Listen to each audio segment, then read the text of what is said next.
Here's an AMI This Week shortcut with Grant Hardy.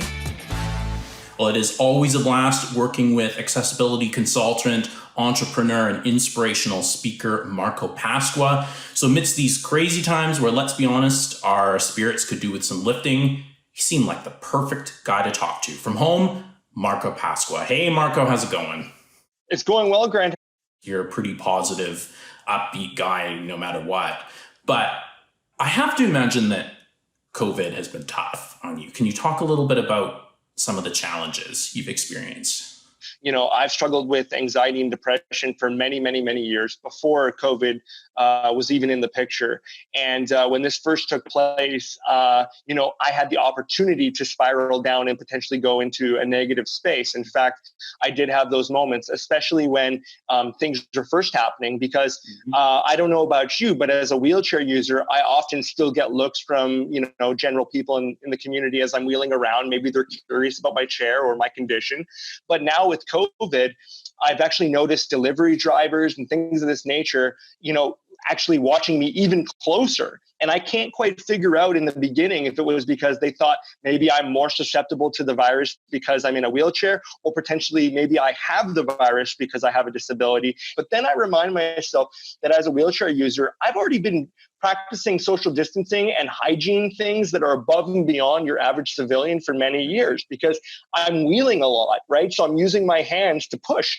So when your hands are your feet, you're already washing your hands 20, 30 times a day anyways. And on top of that, I think it's about being able to approach people and say, is it okay if I'm in your space? Can you tell me, what have you done to adapt as an entrepreneur with a disability? About 95% of my business overnight was immediately impacted to the negative. To be honest with you, that's the first time since about the 2008 to 2010 recession that I was truly scared for my life and my career as far as what was going to happen next. But after I took a few days to reflect on what was happening, I really started to use my own techniques to motivate myself through the situation, and saying to myself, what is the primary tool or service that I provide? It's the use of my voice, or the use of my ability to deliver a message to people of hope and positivity. And so once I realized that I could still deliver that message in a virtual setting, things like galas, things like being part of podcasts and webinars, that's where a new market opened up to me, one that I hadn't really explored. Maybe just more on the personal side, you kind of health, fitness, keeping your spirits up and adapting to COVID in sort of non-businessy ways. How have you been finding that? I was frequently seeing a personal trainer for about 2 days a week, and then going to the gym on my own time as well. And unfortunately, when COVID hit, that changed my entire fitness regime, which kind of sent me spiraling for a minute, because I thought to myself, if I don't have that extra push with my trainer again, I don't know what I'm going to do. But then I realized that you have all you need at your fingertips just in your own home. I have a chin-up bar in my home office, and every couple of days, we actually do at-home workouts and adapted yoga, things of this nature, as well as I do mantra-based meditations, as well as getting out of my wheelchair and allowing myself to use things like a walker or crutches or canes to pump up my cardio.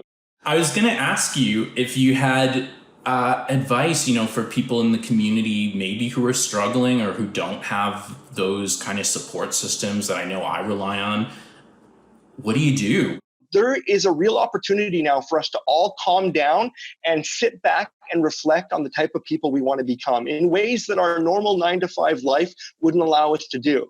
So although you may not feel as though you have a network that's there for you, there are other platforms through social media and through other aspects that you can really make new community connections in ways that you wouldn't potentially have had the time to do so in the past. And I would encourage everyone, if you do have a little bit of extra time, take that time to spend that time with either your friends or family members virtually, or learn those new skill sets. I know that for myself, I always wanted to learn how to play the drum one-handed. It's one of those things that I'm actually, because my right arm is affected by my disability as well. And it's one of those things that I've been looking up new videos on YouTube on how to play the drums with one hand. So, if I can learn these new skills and if I can learn new ways to adapt yoga, then anybody out there can learn new things that you want to do. And I find often that that's really uplifting, particularly for people with disabilities, because we get in this mindset that we're restricted.